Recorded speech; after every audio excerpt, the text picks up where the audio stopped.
Hey guys, my name is Sunderland. Sally's asked me to do the video to send out this month. So I run an organisation called Reestablish, set up Reestablish in 2015. And me and my team, we work with 7 to 19-year-olds surrounded by drugs, crime and violence in South Leeds. We're based in Beeston Holbeck, and we work with about 120 young people from the local area on a weekly basis. And we run kind of youth drop-in activities, we do creative arts, we do music, dance, sport, and a variety of other kind of support-based activities, whether that's mentoring, if young people need to do have some deeper support. We do support around health, support around kind of medical care, whether it's dentists, doctors, all that kind of stuff, as the young people need, dependent on how they come to us at the time. So we have 2 bases at the moment. So we have one base in Beeston at Hillside, and we use a space down in Holbeck. We use the Health for All building in Holbeck, and we're also going to be developing a warehouse space in Holbeck called The Loft, which is just near Ingram Primary School. So our young people are often exposed to traumatic events, whether or not they would consider them to be that or not, because they've become so normalised within our local community. And that can be open prostitution, often down in Holbeck, which is spreading up into Beeston. You know, it can be machete attacks. We've had a couple of machete attacks quite recently. We've had a couple of car bombs, and we've had a couple of shootings. And it's become quite normalised to have conversations with 7 and 8 and 9-year-olds about these things. And as I'm sure we'd all agree, they shouldn't be part of any young person's kind of day-to-day standard norms. And so for us, being able to support young people around these things and look at how we can help to create safe spaces for our young people, both physically but emotionally as well, is really, really important when it comes to thinking from a trauma-informed point of view. And it's really important for us because when our young people have been exposed to those kind of traumatic activities, we've also had a huge amount of loss locally. So we've had over 13 suicides, mainly young dads within the local area over the last few years. You know, one of our local dads set himself on fire. And so these traumatic things that ripple through the community as normal things that the young people are exposed to is heartbreaking, because obviously no kid should be exposed to those kind of traumas. And so for our young people, whether or not that is as part of their day-to-day life, just walking to school, or whether or not it's experiencing violence at home, you know, for us, creating safe spaces, both physically and emotionally, is extremely important. And so having a trauma-informed approach to that is equally as important. You know, our young people might react more quickly than a young person that hasn't necessarily been exposed to trauma. And it may be that they can't cope with loud noises, or they really struggle if they sit in silence. It's why a lot of our young people fail to finish education, because if they're stuck into isolation, they can't cope with just being in complete silence all the time. They find it really stressful, and it really heightens them, and they can't sit with their traumatic experience of stuff that they've been exposed to. You know, a number of our young people have been in the care system or are in the care system, and be that losing a parent to drugs or alcohol abuse or to prison, it means that they are constantly living in a state of anxiety around, am I going to be abandoned, what's happening next? So it's a lot of day-to-day survival on an estate.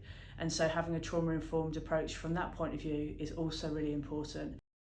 So one of the things as well that's really important for us, as in terms of our young people feeling heard, is them playing a part in having a say over what we do, whether or not that's weekly activities, whether or not it is activities that we do during the summer or through the holidays.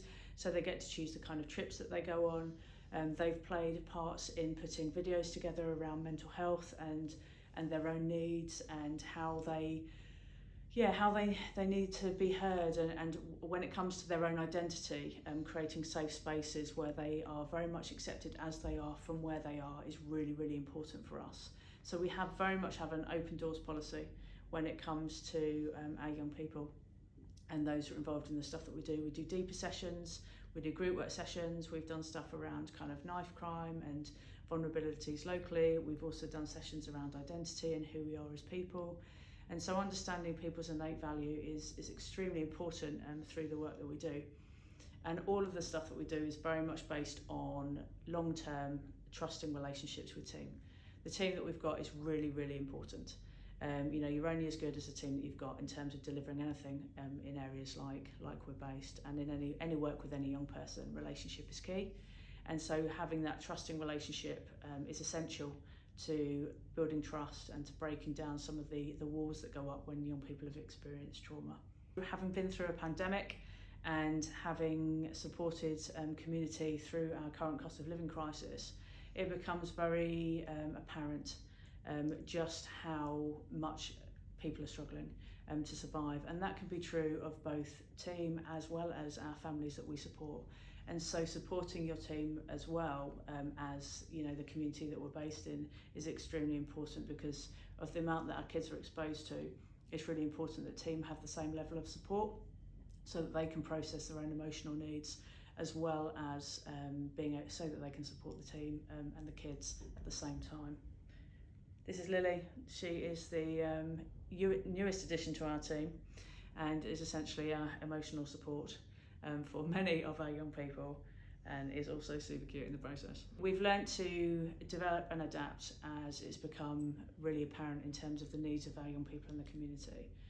I think one of the reasons why we've taken space is it became really obvious that one of the most important things was creating space that our young people had a real sense of ownership over. Where they'd have their own pictures on the wall, where it was a safe space that they had a part of and they have a real sense of ownership of. And that's why developing space here and also developing the loft space over the next little season is extremely exciting, because it creates real opportunity for supporting people as they develop their own emotional literacy, to develop spaces where they can become physically fitter, where they can become more emotionally literate, where they can have opportunities to be creative, to dance, to box, and maybe we might have a wood workshop and a metal workshop and spaces where people can learn crafts and skills and come together as a community. Because one of the things that you find in areas that are often poorer or areas of high deprivation is that there is a wonderful sense of community. And although there's a lot of trauma in these kind of areas, there is also a huge amount of positive things and amazing people. And so through challenge, often that's where community comes together. And for us, it's about playing our part in that, in how can we create opportunities for kids that wouldn't necessarily have them otherwise, and how can we put in support for parents so that they can enable their kids to have greater opportunities than they would have had, because that's what they also want for their children.